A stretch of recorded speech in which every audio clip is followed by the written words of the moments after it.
Ever heard about the Berlin Conference? How Europe divided Africa without Africans. In 1884, 14 powerful countries met in Berlin to decide the future of Africa. Not a single African was invited. No African wars, no Africans content. Yet, they divided an entire continent like a piece of cake. Let that sink in. What was the Berlin Conference? Europe called it diplomacy, but in reality, it was the formal organization of death. Africa was not poor. Africa was rich, rich in land, gold, water, oil, diamonds, rivers, and labor. Europe was industrializing fast and they needed raw materials. So in 1884 and 1885, they called a meeting in Berlin to avoid fighting each other, not to protect Africans. Their goal was simple: who gets what? To justify their actions, European leaders told their citizens one big lie: that Africans were uncivilized, primitive, and needed to be saved. This lie became the foundation of colonial education, religion, and media. It made invasion look like help and death look like civilization. After the conference, each empire came hungry.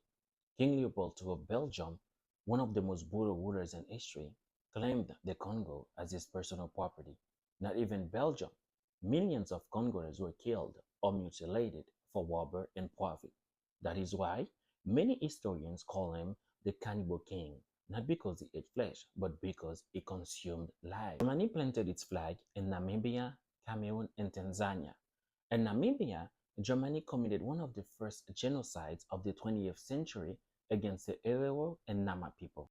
France and Britain carved massive territories across West, East, and Southern Africa. The United States attended the conference but did not officially take land.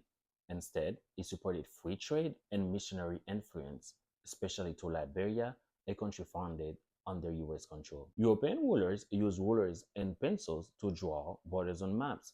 Straight lines, no respect for tribes, no respect for language, no respect for culture.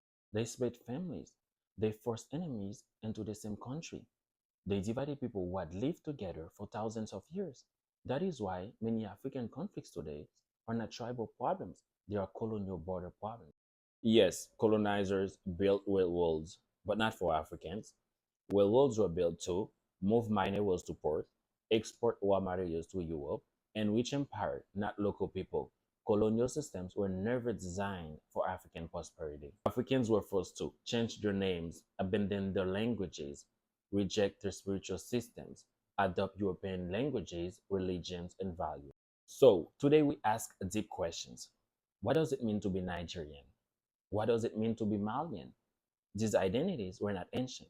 They were created by outsiders in European offices. Only two African countries were never fully colonized.